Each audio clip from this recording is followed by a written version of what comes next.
En el verano de Francia, 1998, la magnífica ciudad de París se convirtió en escenario de una de las jugadas más trágicas de la historia de la Copa Mundial. Ese año, la selección brasileña, las seductoras bailarinas de samba, trajo al torneo un equipo que se asemejaba a una galaxia de estrellas con la misión de defender el trono mundial. Entusiasmaron a la afición mundial con un estilo de ataque feroz, una técnica individual suprema y la pura alegría de jugar al fútbol.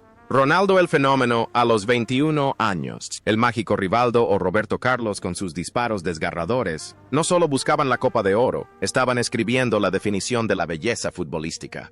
Sin embargo, el destino, irónicamente, preparó un escenario inimaginable en el Stade de France. La misteriosa convulsión de Ronaldo, horas antes del inicio del partido, la derrota por 0-3 ante la anfitriona Francia y la imagen de El Fenómeno, aturdido con sus botas plateadas colgando del cuello, se convirtieron en una cicatriz indeleble. Han pasado más de 25 años desde aquella fatídica noche parisina, y el tiempo ha dejado huellas muy diversas en las vidas de aquellos jóvenes. Algunos encontraron la salvación, otros optaron por una vida de aislamiento y otros continúan dedicándose al fútbol. Hoy, profundicemos en los rincones más recónditos de las vidas de los 12 nombres más destacados de la selección de 1998, para ver que, tras el halo, solo hay seres humanos con alegrías y tristezas comunes.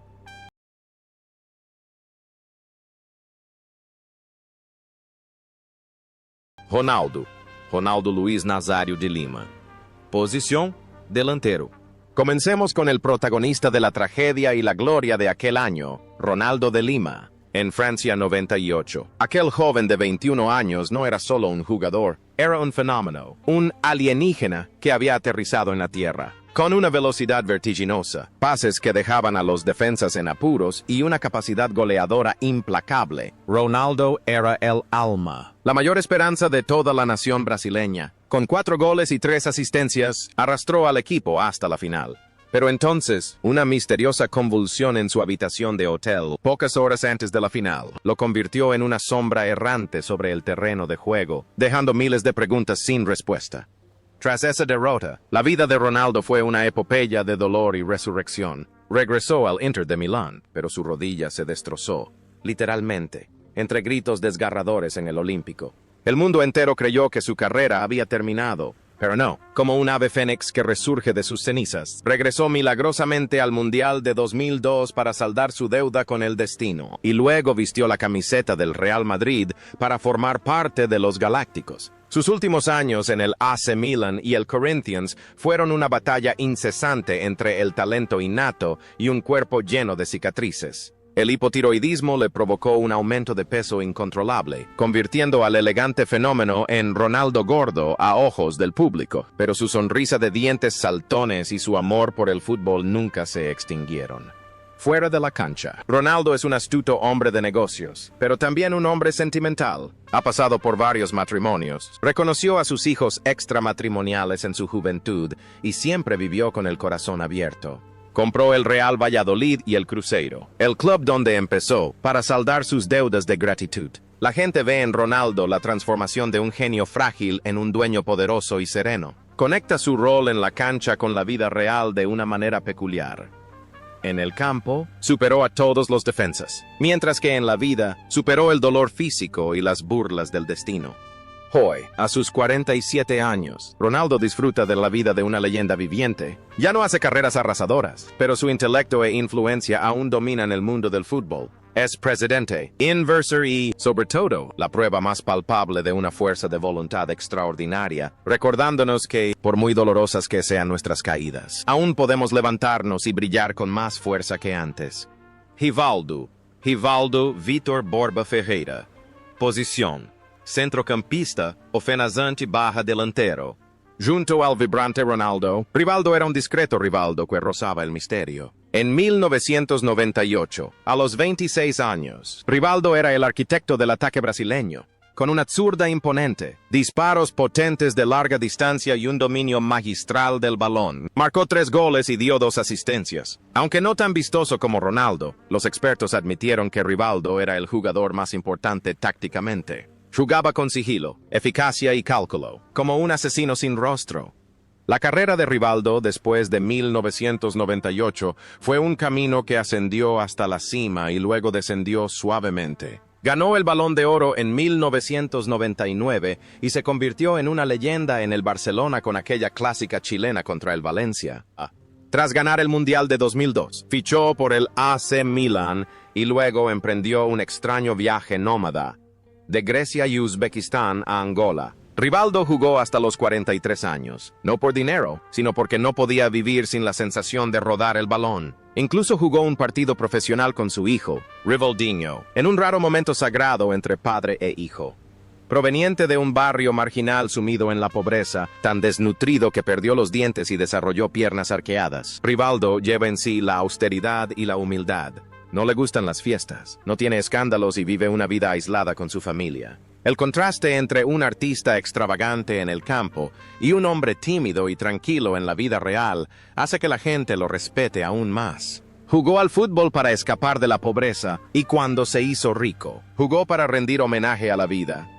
Hoy, tras colgar las botas, Rivaldo, a sus 51 años, ha optado por una vida tranquila en Estados Unidos y Brasil. Rara vez aparece en los medios, participando ocasionalmente en partidos benéficos o ejerciendo como embajador de la marca. La historia de Rivaldo es una lección de esfuerzo silencioso. No hace falta ser ruidoso para convertirse en leyenda, basta con que tus pies sepan hablar. Roberto Carlos. Posición: lateral izquierdo. Hablando de Brasil. 1998. No se puede dejar de mencionar a la bala llamada Roberto Carlos. A sus 25 años, de estatura modesta, pero con muslos imponentes, Carlos redefinió la posición de lateral. No solo defendía, era un crack destrozando la banda izquierda, autor de tiros libres que rompían las leyes de la física. La energía, la velocidad y la sonrisa inagotable de Carlos eran una fuente inagotable de energía para todo el equipo. Tras dejar Francia, Carlos continuó forjando su nombre en el templo de las leyendas del Real Madrid, formando parte de la brillante era de los Galácticos. Ganó 3 Champions Leagues y 4 ligas, antes de fichar por el Fenerbahce y el Corinthians, y culminar su carrera en el Anshy Makachkala ruso, donde fue tratado como un rey. La carrera de Carlos es un ejemplo de durabilidad y clase constante a lo largo de 2 décadas. La vida personal de Carlos era tan ajetreada como sus carreras en el campo. Es famoso por ser un hombre romántico con muchos hijos, pero también por ser un padre y abuelo divertido y responsable. Tras retirarse, Carlos no decidió descansar. Probó suerte como entrenador en Turquía e India, y luego regresó al Real Madrid como embajador y comentarista. Su optimismo y personalidad extrovertida le ayudan a ser el centro de atención en cada evento. La imagen de un guerrero valiente en el campo se filtró en su vida, siempre avanzando, sin importar los obstáculos, y encontrando alegría en cada circunstancia. Hoy, a sus 50 años, Roberto Carlos sigue siendo un rostro familiar que representa a la FIFA y a grandes marcas. Viaja por el mundo para inspirar al fútbol, con una sonrisa tan radiante como siempre. Aunque ya no juega, el legado de sus tiros libres con curvas de plátano sigue siendo un reto para todas las generaciones futuras. Bebeto, José Roberto Gama de Oliveira. Posición: delantero.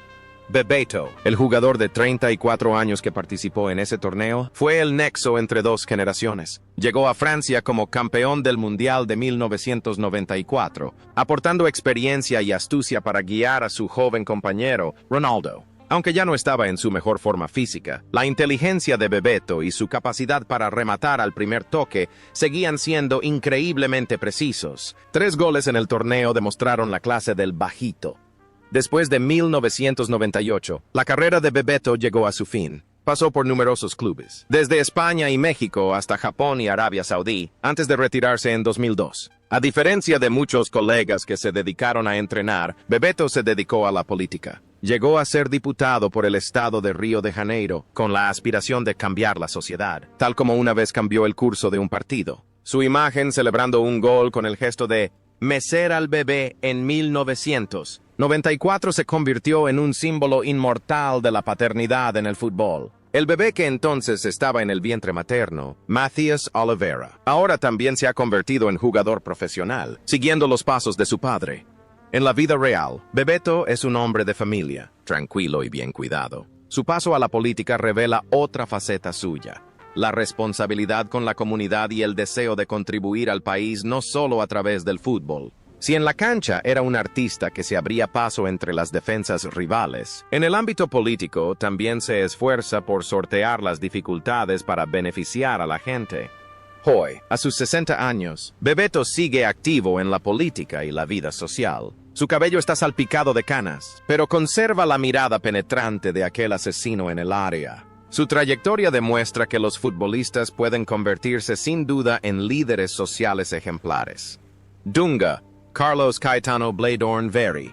Posición: medio campo defensa. Dunga, el capitán de 34 años, de rostro aguerrido y pelo corto, era la personificación de la disciplina en un colectivo de artistas. En Francia 98, fue el ancla infalible, el que gritaba, animaba y marcaba el ritmo del equipo. Dunga no jugaba para rendir, jugaba para ganar. Sus entradas, su fiereza y su temple de acero eran el punto de apoyo para que jugadores como Ronaldo o Rivaldo bailaran. Tras la derrota en la final, Dunga continuó jugando algunos años en Japón y Brasil antes de retirarse, pero su destino con la selección no había terminado. Regresó como seleccionador brasileño durante 2 mandatos, intentando imponer su filosofía pragmática y disciplinada a las generaciones posteriores. Con éxito o sin él, Dunga se mantuvo firme en el camino elegido. Estaba dispuesto a enfrentarse a la opinión pública y a los medios de comunicación para defender sus ideas. La vida de Dunga fuera de la cancha es muy privada y disciplinada, fiel a su estilo de juego. Participa en numerosas actividades benéficas, especialmente ayudando a niños pobres y ancianos solitarios, pero rara vez lo hace alarde. Su rigor, a veces hasta el extremismo en la cancha y en el banquillo, en realidad nace de un patriotismo apasionado y un profundo amor propio. Quería que el fútbol brasileño no solo fuera hermoso, sino también fuerte y efectivo.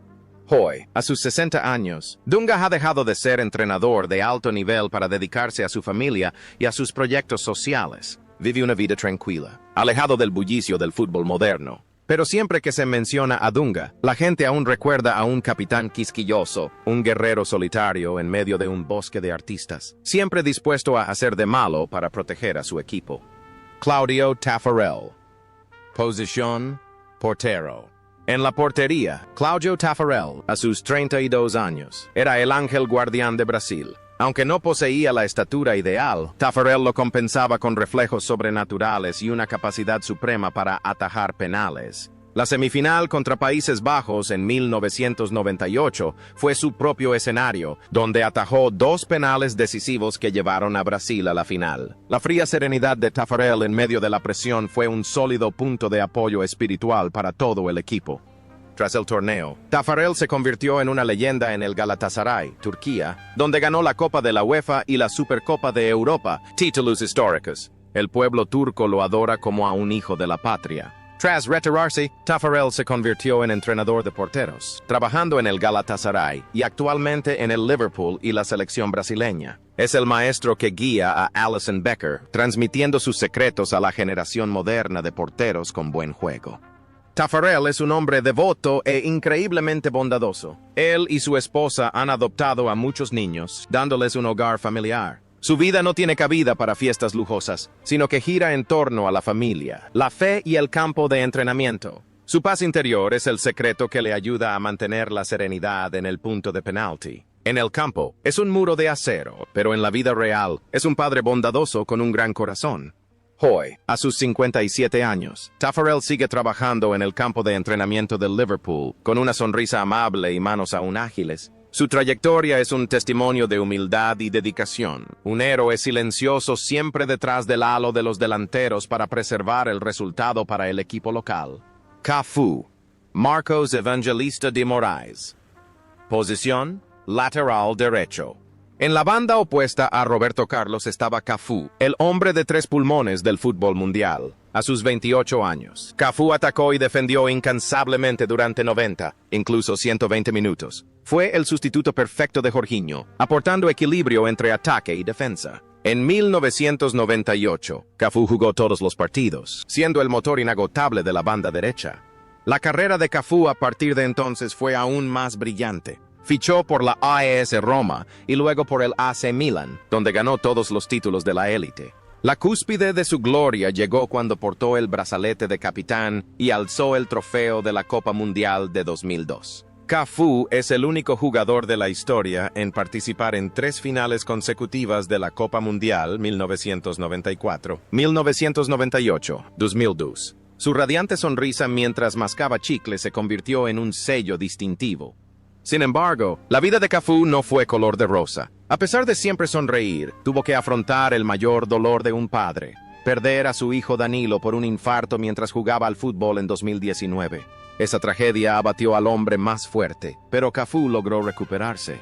Recientemente, también enfrentó dificultades financieras y tuvo que vender muchos bienes. La imagen del resiliente hombre de 3 pulmones en el campo parecía haberse impregnado en su destino. Por mucho que la vida lo sepulte, debe seguir corriendo, seguir luchando por los que quedan. Hoy, a sus 53 años, Cafú sigue siendo un embajador del fútbol brasileño y mundial. Sigue sonriendo, una sonrisa que ahora esconde más dolor, pero aún rebosa de fuerza. Cafú nos enseña que, sin importar la tragedia que nos azoten, la vida debe continuar y debemos correr hasta el pitido final. César Sampaio. Posición: mediocampo defensivo. César Sampaio, el centrocampista de 30 años, fue una grata sorpresa en Francia 98. Aunque no era la estrella más brillante, fue quien marcó el primer gol del torneo y anotó 2 goles contra Chile en octavos de final. Sampaio jugó con inteligencia y diligencia, y tuvo la capacidad de invadir el área de forma inesperada. Fue el compañero perfecto, cubriendo a Dunga en el mediocampo. Tras el Mundial, Sampaio tuvo una carrera tranquila pero estable en el Palmeiras, y luego se fue a jugar a Japón, donde se convirtió en un ídolo. Fue un profesional ejemplar, nunca ruidoso. Tras retirarse, Sampaio participó en la gestión y el entrenamiento. En una ocasión, fue un eficaz asistente del entrenador Tite en la selección brasileña, aportando su agudo sentido táctico al equipo local. La vida personal de Sampaio es muy privada. Es conocido por ser un hombre tranquilo y culto, siempre reflexivo. Representa a la clase de jugadores intelectuales que juegan con la cabeza. Su carrera, sin ser ostentosa pero duradera, refleja su verdadera personalidad. Confiable y siempre cumpliendo con creces las tareas asignadas. Hoy, a sus 55 años, César Sampaio sigue ligado al fútbol profesionalmente. Es la prueba de que no hace falta ser una superestrella para dejar huella. La dedicación y brillar en el momento justo bastan para ser recordado para siempre. Aldair Nascimento dos Santos. Posición: defensa central. Aldair, el Plutón del fútbol brasileño. Con 32 años por aquel entonces, era la piedra angular de la defensa. Con un porte tranquilo y una extraña calma, Aldair rara vez tenía que entrar, gracias a su capacidad para interpretar la situación. Jugaba como un caballero, manejando el balón con los pies con la misma destreza que cualquier centrocampista. Su ausencia en ciertos momentos dejaba un gran vacío, pero la clase de Aldair era indiscutible. La carrera de Aldair estuvo ligada a la camiseta granate de la AS Roma, donde fue reconocido como uno de los mejores centrales de la historia del club, hasta el punto de que su dorsal número 6 fue retirado, antes de ser cedido a Kevin Strootman a petición propia. Es un símbolo de lealtad y estabilidad. En la vida real, Aldair es extremadamente reservado y tímido, en completo contraste con su autoridad en el campo. Siente una intensa pasión por el fútbol, un deporte que exige una técnica suprema y que aún practica con maestría tras su retiro. Aldair vive en paz, sin escándalos. Disfruta de la alegría con sus amigos y del balón en las playas de Río. Hoy, a sus 58 años, Aldair vive una vida aislada, lejos de los focos. Es la personificación de la clásica belleza defensiva, eficaz, sofisticado y humilde. Un auténtico héroe silencioso.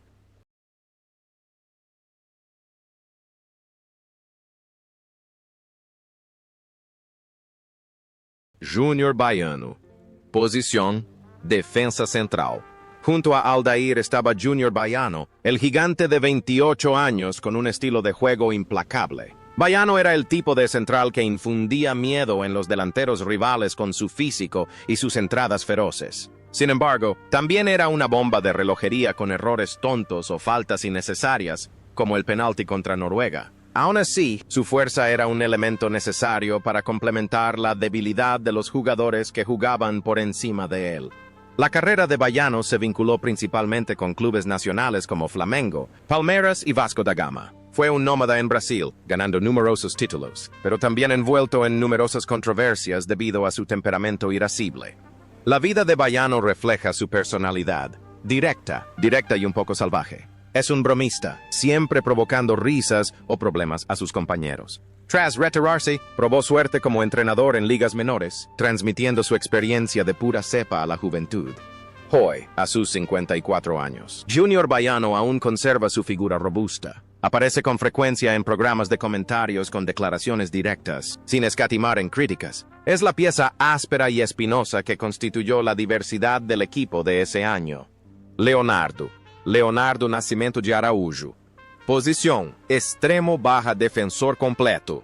Leonardo, la figura romántica de 28 años, llegó a Francia 98 como un jugador versátil e inteligente. Aunque su posición oficial se veía afectada por Roberto Carlos o Rivaldo, Leonardo siempre cumplía con creces su tarea en el campo gracias a un pensamiento táctico moderno. Era un jugador con inteligencia, una técnica básica perfecta y una excelente capacidad de creación de juego. La carrera de Leonardo tomó un rumbo muy diferente al de sus compañeros. Tras triunfar en el AC Milan y el PSG, rápidamente se incorporó a la dirección. Con una mente aguda, dominio de varios idiomas y una diplomacia hábil, Leonardo se convirtió en uno de los directores deportivos más influyentes del mundo, ejerciendo un gran poder en el AC Milan y el PSG, gestionando acuerdos de gran éxito, como la llegada de Neymar, Mbappé y Messi a París. La vida de Leonardo es un modelo a seguir para un empresario exitoso. Elegante con trajes lujosos, conecta a la perfección el rol de jugador y entrenador. Su astucia en la cancha se traduce en agudeza en la mesa de negociaciones. Representa el cerebro del fútbol brasileño, demostrando que los jugadores no solo tienen piernas. Hoy, a sus 54 años, Leonardo sigue siendo una voz influyente en las altas esferas del fútbol europeo. Aunque ya no tiene el balón en la mano, su mano sigue controlando los grandes partidos del fútbol mundial. Denilson de Oliveira Araújo. Posición: extremo izquierdo. Finalmente, no se puede pasar por alto a Denilson, el jugador de 20 años más caro del mundo en aquel entonces. Al llegar a Francia con un contrato récord con el Real Betis, se esperaba que Denilson fuera un arma secreta desde el banquillo. Sus deslumbrantes pases por encima se convirtieron en su seña de identidad, mareando a los defensas rivales. Aunque su efectividad real era controvertida, su aparición siempre despertaba una gran expectación. Sin embargo, la carrera de Denilson después fue un triste bajón. La presión del traspaso récord le pesaba en las piernas. Nunca alcanzó la estatura de superestrella que se esperaba, pasando por muchos lugares, incluso llegando a Vietnam para jugar con el Haiphong durante un breve periodo. Un capítulo extraño en su carrera. Denilson es la prueba de que el talento innato, si no se encuentra en el lugar adecuado y carece de estabilidad, es difícil que triunfe con brillantez. A cambio, la vida de Denilson después del fútbol es sumamente plena. Se convirtió en un famoso comentarista de televisión en Brasil. Su humor, su risa constante y su elocuencia lo convirtieron en una querida estrella del entretenimiento. No teme burlarse de sus propias jugadas elaboradas del pasado. Denilson ha encontrado una nueva alegría, donde sigue siendo el centro de atención, pero sin la presión de marcar. Hoy, a sus 46 años, Denilson se siente feliz en su papel de inspirador en la televisión. Su historia nos recuerda que, a veces, una carrera que no sale como se planea, abre otras puertas más brillantes, siempre y cuando mantengas la sonrisa y el optimismo.